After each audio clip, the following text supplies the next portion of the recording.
The fastest way to build a following of loyal fans and customers is by having a message, because the reality is we're all searching for a place to belong in this world. And a message is the perfect tool to attract and convert people into your community. This is how all the most successful brands do it. From Christianity to the Democratic Party to Black Lives Matter. They let the world know what they stand for, which attracts the right people to them, but also deters the wrong people. So in this video, we're going to create our own powerful messages that attracts the right people to us so that we can convert them into fans.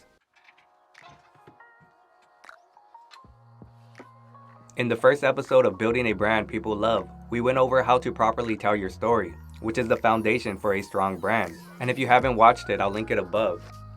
But now that you have your story from the previous episode, you're going to use it to develop your message, because inside your story is the message you're trying to tell the world. You might not see it yet, but I'm going to do my best to help bring it out.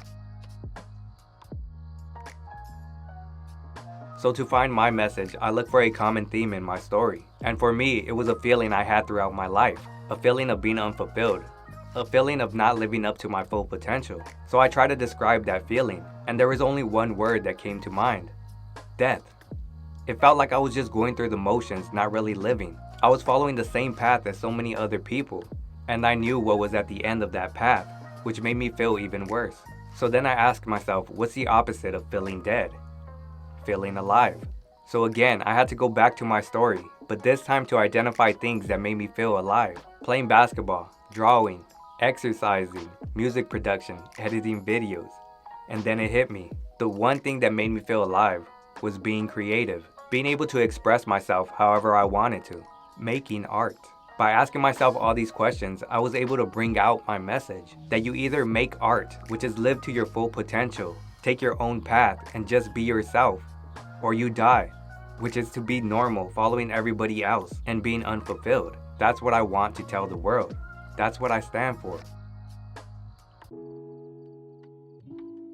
So here are some questions you can ask yourself to help you identify and develop your message. What do you stand for?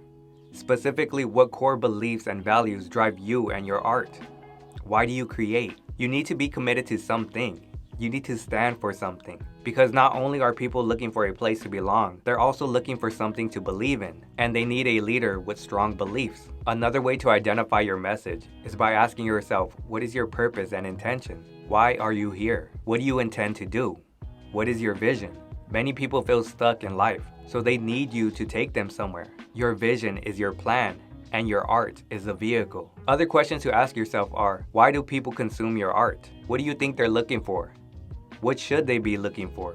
Again, people are looking for somewhere to belong and something to believe in. So what about your art gives them those two things? Finally, what makes you and your art different? Because if you're making art that looks like, sounds like, and feels like someone else's, then why should they support you? You need to give them something different.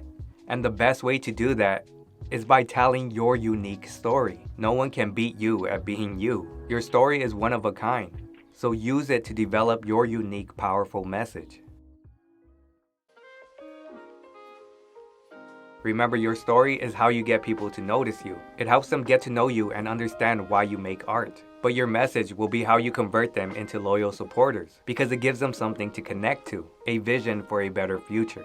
Thank you guys for watching, and in episode 3, we're going to go over how to use your message and your story to develop your image, your icons, symbols, and logos.